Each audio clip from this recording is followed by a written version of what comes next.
नमस्कार दोस्तों, मैं राजकुमार उपाध्याय एक बार फिर से। आज मैं बात कर रहा हूँ स्टॉक मार्केट में जो लोग बोलते हैं शेयर खरीदो। एक्चुअली आज मैं आपसे कहने वाला हूँ कि आप शेयर कभी मत खरीदिए। वो शेयर आप मत खरीदिए कि जो आप प्राइस देख के खरीदते हैं कि 150 पे लिया, 200 पे निकला, 300 पे लिया, 350 पे निकला। अगर आपको लंबा जाना है इसमें, अगर आपको लंबा करना है तो आप स्टॉक नहीं, आप बिजनेस देख के खरीदो कि उसका बिजनेस कैसा है। कई लोग तो इतने सारे स्टॉक खरीद लेते हैं, उनके पोर्टफोलियो में है, और 90% 50% से 90% तक उनकी कंपनियों का उनको ये भी नहीं मालूम रहता है कि इस कंपनी का सीईओ कौन है, इनका एमडी कौन है, ये कंपनी करती क्या है, इनके अगर इनके ऑफिस कहाँ पे है, इनका बिजनेस कैसा है, ये सब कुछ नहीं मालूम रहता। आप ये चीज बताओ मेरे को, अगर आपको कोई बिजनेस कर रहे हो, आप कहीं भी पैसा डाल रहे हो, आप एक छोटा सा सामान भी खरीदने जाते हैं मार्केट में, एक कपड़े भी खरीदने जाते हैं तो उसको 10 बार देखते हैं कैसा फैब्रिक है, इसके चेन, इसके बटन, ये सब बराबर है कि नहीं है, खींच के भी देखते हो कहीं फटेगा तो नहीं। आप 100 200 500 1000 रुपए का कुछ भी ऐसा छोटा मोटा सामान खरीदते हो तो आप 10 बार चेक करते हो। लेकिन स्टॉक में अगर आपको 20,000 50,000 लाख 2 लाख रुपए डालना है तो बस आपको अच्छा लगता है। कई बार तो लोगों नाम अच्छा लगता है, नाम में भी बहुत कुछ रखा है।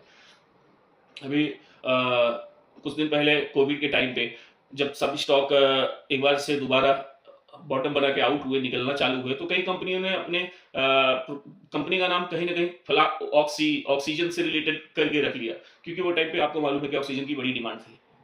तो देखो, एक्चुअली स्टॉक खरीदने बेचने से कंपनी का कोई फायदा टेक्निकली सीधा सीधा डायरेक्ट कोई फायदा नहीं है। वो स्टॉक कंपनी एक बार अपना 20% 10% जो भी बेच रहा है वो आईपीओ के टाइम पे कंपनी अपना बेच देती है। तो बस कंपनी अगर स्टॉक अपना आईपीओ लेके आई, अपना एक हिस्सेदारी मार्केट में आईपीओ के थ्रू उन्हें बेच दिया, तो उसके बाद फिर जो लोग आईपीओ में शेयर खरीदते हैं, फिर उन्हीं शेयरों की ट्रेडिंग होती है। इससे फलाने ने खरीदा, फलाने से उनने खरीदा, उन्होंने उनसे खरीदा।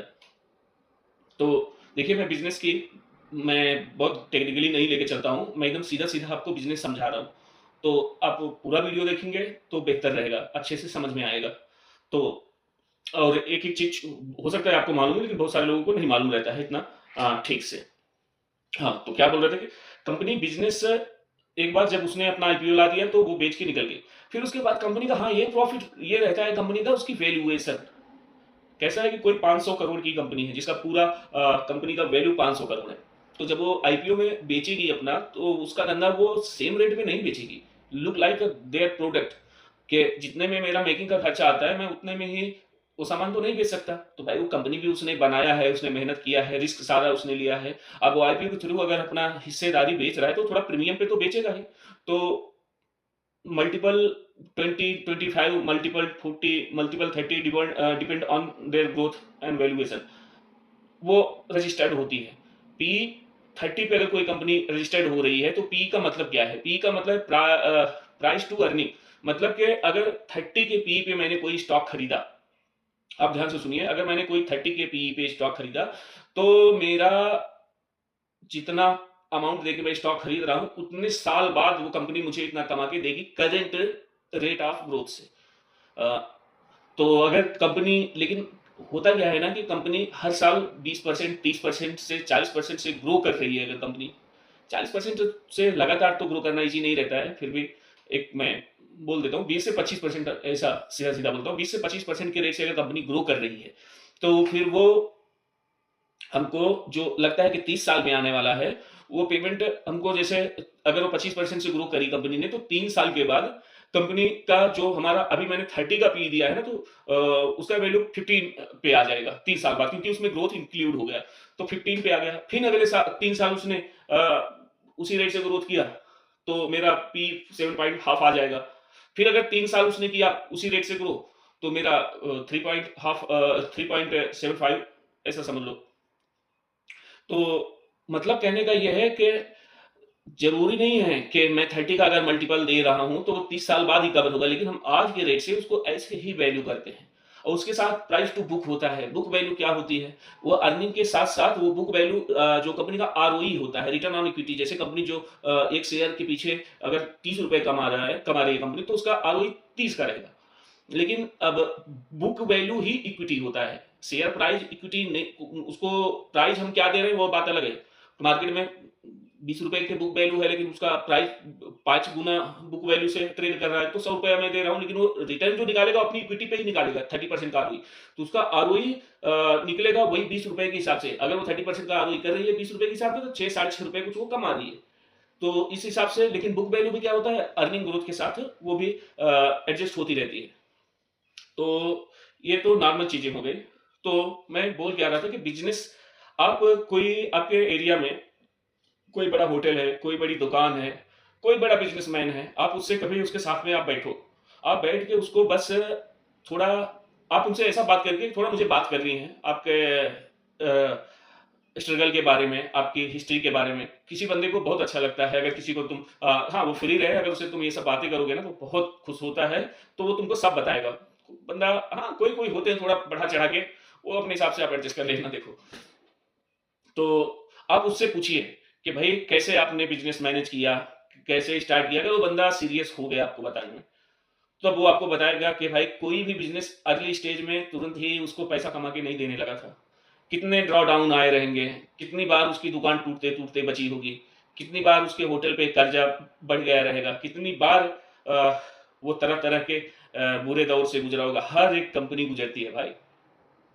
हर एक इंसान भी लगभग गुजरता है। कोई भी ऐसा नहीं है जिसके ऊपर तकलीफ ना आए, और बैड टाइम, गुड टाइम ये हमेशा आते रहते हैं। तो हर एक स्टॉक में भी होता है, उसके भी गुड टाइम, बैड टाइम आते जाते रहते हैं।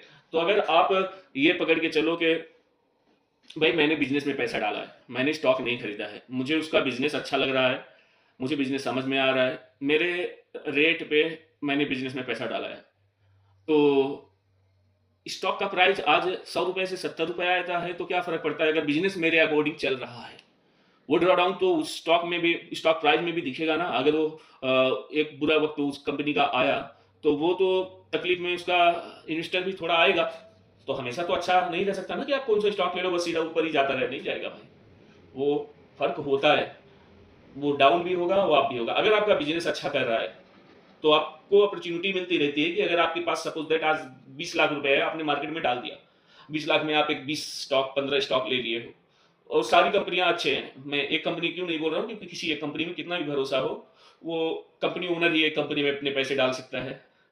शेयर मार्केट में यही तो सबसे बड़ा बेनिफिट है भाई। आपका दूध का भी धंधा है, आपने पराग मिल्क का शेयर लिया हुआ है, आपका ऑयल का भी धंधा है, आपने रिलायंस का शेयर लिया है, कोल्ड ड्रिंक का भी बिजनेस है, आपने वरुण बेवरेज लिया है, अब तो रिलायंस भी कर रहा है वही। और उसके बाद आपका कपड़े का भी धंधा है, आपने रेमंड लिया है, आपका सब बिजनेस है। तो आप तो कई सारे बिजनेस लिए हो, लेकिन जो बंदा एक्चुअली जो बड़ा बिजनेसमैन होता है, तो सबके कई बिजनेस नहीं होते हैं। उसका तो अभी रिलायंस है तो ठीक है, अभी छोटे मोटे उनके और भी बिजनेस है, लेकिन उनका मेन फोकस तो रिलायंस पे ही रहेगा ना। तो मेरे पास रिलायंस भी है, और रिलायंस के साथ-साथ ना मुझे मेरे लिए समझ लीजिए कि रिलायंस का अगर मेरे पास शेयर है, तो अनिल अंबानी रहने दो, या उसके बाद उनका लड़का रहने दो, वो लोग मेरे लिए काम कर रहे हैं टेक्निकली, आप देखो तो। आप उनके लिए नहीं काम कर रहे हो। वो कोशिश कर रहे हैं कंपनी आगे बढ़ाने की। हाँ, उनका बड़ा शेयर है, वो अपने लिए भी कर रहे हैं, लेकिन वो काम कर रहे हैं। आपका भी शेयर है, आपके इन्वेस्टमेंट के अकॉर्डिंग, लेकिन आपको कुछ करना नहीं पड़ रहा है। शेयर बाजार से बढ़िया कौन सा बिजनेस हो सकता है, आप बताओ। आप बढ़िया एसी में बैठे हो, आपको कुछ धंधा नहीं, आपको 3 महीने में कंपनी का रिपोर्ट मिल रहा है, बस आपको सही समझ से कंपनी चलानी है। अगर मेरे को आज कंपनी अच्छी नहीं लगी, तो मैं बंद करके मैं बेच दूंगा शेयर। लेकिन बंदा कंपनी वाला वो तो नहीं बेच पाएगा ना, वो तो इतनी इजीली, उसके तो पूरा कॉर्पोरेट है, उसके एम्प्लॉय हैं, उसका पूरा। अब तो इंडिया में कैसा है कि लोग बिजनेस जल्दी बंद भी नहीं करते हैं, क्योंकि नाम खराब हो जाता है उनका पूरा मार्केट में, कि भैया फलाना आदमी तो दिवाला हो गया। हमारे यहाँ जल्दी दिवाला नहीं निकलता। अमेरिका जैसी कंट्रीज में तो बिजनेस में थोड़ा सा ड्रा डाउन आया, नहीं समझ में आया, सीधा खत्म करो भाई, बंद करो बिजनेस, दूसरा कुछ देख लेंगे। तो हमारे यहाँ तो फिर भी लोग चलाते हैं।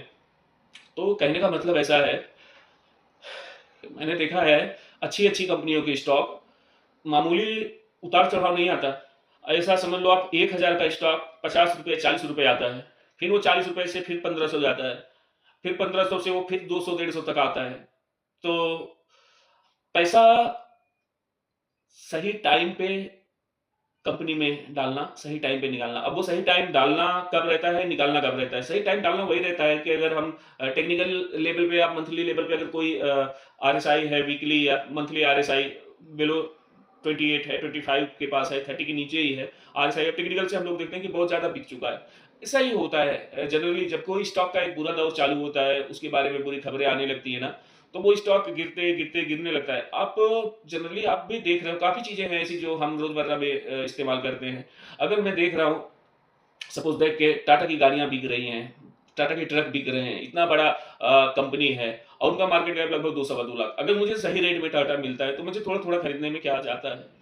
तो ऐसे ही होता है, कंपनियाँ सही टाइम, सही रेट पे अपने बुरे वक़्त में ही मिलती हैं और अपने अच्छे वक़्त में तो आपको भाव भी अच्छा वाला देना पड़ेगा। तो सही से आपको रीड करना पड़ेगा, कंपनी का कॉन कॉल सुनिए, वो कब तक बोल रहे हैं कि अगर कंपनी में कोई ड्रॉ डाउन है, तो कब तक वो सब कुछ सही कर लेंगे। और बाकी सेक्टर भी आप देखिए कैसा चल रहा है, इकोनॉमी कैसा कर रही है हमारी। अगर हमारी इकोनॉमी डाउन है, जो प्रेज़ेंट में पिछले 1 साल से कुछ ऐसा लगता है शायद ये साल ऐसे ही जाए। 1 साल, डेढ़ साल और थोड़ा तकलीफ हो सकती है। इकोनॉमी तो डाउन में है और फिर भी हमारा मार्केट उतना नहीं गिरा, क्योंकि मार्केट क्यों नहीं गिरा? कि रीज़न है कि हमारे डोमेस्टिक इन्वेस्टर अच्छा खासा पैसा डाल रहे हैं। अभी भी शायद मैंने कहीं पढ़ा अच्छा खासा, मतलब कि मंथली सिप जो हमारे सब लोग करते हैं, तो काफ़ी बड़ा अमाउंट आ रहा है। तो वो मार्केट को पकड़ के रखा है, मार्केट को गिरने नहीं दे रहा है। तो ये एक अच्छी बात है हमारे मार्केट के लिए कि अगर हमारा मार्केट थोड़ा स्ट्रॉन्ग बिहेव करेगा, तो क्योंकि अगर तकलीफ कैसी थी ना कि जब वो स्टॉक पहले कैसा था कि हमारे डोमेस्टिक इन्वेस्टर इतने स्ट्रॉन्ग नहीं थे। एफआई ही मैक्सिमम बिजनेस ओन करते थे स्टॉक ट्रेडिंग का। तो वो जब आके इकट्ठा माल बेचते थे ना, तो यहाँ पे एकदम से मार्केट धड़ाम हो जाता था। तो वो 2 तरह से पैसे कमाते थे। एक तो ऊपर से भी कमा लिया, अपने नीचे से खरीद के ऊपर से पहले एडवांस सेल कर देते थे। कैसा होता है, फ्यूचर में सेल करना होता है। फिर उसके बाद वो कैसा भी मार्केट वो अपने हिसाब से घुमाते थे, वो चारों ओर से उनको पैसा मिलता था। उसके बाद मार्केट नीचे रहता था तो फिर कम रेट पे फिर वापस से खरीद के फिर बैठ जाते थे। तो भैया उनके लिए अभी इतना ईज़ी नहीं रह गया है मार्केट, क्योंकि अब ये मार्केट हो जा रहा है हमारे इंडियन डोमेस्टिक इन्वेस्टर्स का पूरा रिटेल वालों का हो जाएगा। एक टाइम आएगा, मेरे को लगता है कि काफ़ी अभी भी है, लेकिन रिटेल मैक्सिमम ऑफ अमाउंट और स्टॉक रिटेल के पास होगा और अच्छा भी है, रहना भी चाहिए। आपको क्या लगता है, आने वाला टाइम ऐसा नहीं रहने रहने वाला है ना? जॉब्स नहीं रहेंगी या फिर जॉब्स करना भी किसको है? अगर ठीक है, आदमी कंट्री अगर डेवलप करती है, पैसे आते हैं, तो कैसा हुआ डेवलप कंट्रीज़ में? वहाँ पे मैं देखता हूँ वहाँ पे रोज़ का 6 घंटा, 5 घंटे, 6 घंटे, 7 घंटे ऐसा ही उनको ऑफ़िस जाना रहता है। यहाँ तक कि डेवलप कंट्रीज़ में अगर बंदा 6 बजे उसको घर पे आ गया अपने ऑफ़िस से, तो उसका बॉस उसको फ़ोन नहीं करेगा कि ये काम है। हमारे यहाँ तो देर रात 12 बजे तक भी बॉस फ़ोन करके बोलेंगे, भाई ये काम है, ये निपटा लो, ये मेल कर दो, वो कर दो। तो वहाँ का उनका अपना टाइम है। उसके बाद वो सैटरडे को ऑफ लेंगे, संडे को ऑफ लेंगे, फिर महीने में साल में भी लंबा चौड़ा एक अच्छी छुट्टी। तो बाद में आने वाला टाइम ऐसा ही होने वाला है। और जब डेवलपमेंट आती है तो फिर ज़रूरी थोड़े ना, पहले तो कोई भी काम होता था तो लोग आप पहले देखते जो थोड़ा उम्र-दराज लोग हैं उनको मालूम होगा। पहले जब घर बनते थे या फिर कोई बड़ा काम होता था तो कितने लोग, कितने मज़दूर आते थे। मज़दूर आप ही बताइए ना, मशीनें काम कर रही है मज़दूर का, लेकिन मज़दूर एक्स्ट्रा हैं? आपको मज़दूर मिलेंगे काम करने के लिए? लोग बोलते तो हैं, महात्मा गांधी जी ने भी एक टाइम पे अनशन किया था कि भाई ये मशीनें तो हमारे मज़दूरों का जॉब छीन लेंगी। लेकिन आज के टाइम पे मज़दूर हैं कहीं? आपको एक काम करने के लिए मज़दूर नहीं मिलेगा। तो आने वाला टाइम भी अभी टेक्निकली थोड़ा-सा लग रहा है, कुछ समझ में नहीं आता, लेकिन वक़्त अपने आप को ढाल लेता है टाइम के हिसाब से। तो अभी मैक्सिमम 50% तक जॉब्स 5 से 8 साल के अंदर एकदम से गायब हो जाएँगी। तो और भी अच्छे जॉब निकलेंगे। जॉब से कुछ नई जॉब्स पैदा होंगी, तभी चलिए उसके बारे में किसी और दिन बात करेंगे। लेकिन मतलब यही है मेरा कहने का कि स्टॉक खरीदना है तो आप बिज़नेस को समझो। जब तक आप बिज़नेस नहीं समझते हैं तो स्टॉक में ₹1 मत डालिए। जब तक आपका पैसा डालना बेवकूफ़ी है स्टॉक में। तो मैं यही कहना चाहता हूँ आप लोगों से, आप बिज़नेस पढ़िए, बिज़नेस समझिए, कौन-सा भी बिज़नेस। और सबसे बड़ी दिक्कत क्या है ना कि कोई मेरे को बता दे। भाई मुझे खुद नहीं पता, मैं आपको कैसे बता दूँगा? पता इन द सेंस कि मैं आज ये स्टॉक खरीद रहा हूँ, आज तो मुझे अच्छा लग रहा है। मुझे सब कुछ ठीक लग रहा है, मैंने इसके 20 पैरामीटर देखे, कल मेरे पैरामीटर रह गया था मेरी आँख के सामने से, या फिर कोई ऐसी बात होती है कि मुझे उससे बढ़िया अपॉर्च्युनिटी दिखती है या फिर उसमें कोई प्रॉब्लम नज़र आता है, मैं तो इसे कल्टी मार के, क्योंकि मैं तो उसको वॉच आउट कर रहा हूँ। मैं तो सीधा निकल जाऊँगा उस स्टॉक से। लेकिन अगर आप लेके बैठे हो तो क्या करोगे? आप तो फँस जाओगे ना, फिर गाली दोगे कि खरीद दिया इन्हें, और दूसरी चीज़ क्या होती है ना, मुझे मालूम है कि ये स्टॉक अगर मैंने 230 पे खरीदा है, तो ये 160-70 तक अगर आएगा तो ये मेरा विदाउट एनी फंडामेंटल रीजन अगर वो आएगा 150-160 तक, तो मेरे को एक अपॉर्चुनिटी रहेगी, मैं थोड़े पैसे और उसमें ऐड कर लूँ। तो ऐसा है कि मेरी अपनी थिंकिंग रहती है, सबकी अपनी थिंकिंग, इसीलिए किसी के कहने से आप इन्वेस्ट करके पैसा बना ही नहीं सकते हो। या तो उसके ऊपर आपको एकदम से भरोसा ऐसा रहे कि हाँ ठीक है, भाई ने बोल दिया तो मेरे पैसे डूब जाएंगे तो डूब जाएंगे, तो उसके बाद भी फॉलो तो आपको ही करना पड़ेगा ना भाई। तो बिल्कुल इसी तरह से है, आप अगर करना ही चाहते हैं तो थोड़ा टाइम दीजिए, आपका पैसा है। आप अदरवाइज आपको इतना टाइम नहीं है, आपको इतना दिमाग नहीं लगाना है, तो म्यूचुअल फंड है ना, फिर आप देके बैठ जाइए म्यूचुअल फंड में चुपचाप। क्यों अपने हाथ से फालतू में अपने पैसे का नुकसान करना, अपनी लंका क्यों लगाना भाई। तो बिल्कुल ऐसे बाकी देख लीजिए। अगर आपके कोई सवाल है तो मुझे आप कमेंट में लिखिए, मैं ज़रूर उसका जवाब दूंगा। जब तक के लिए धन्यवाद, मिलते हैं किसी नेक्स्ट वीडियो में। Thank you.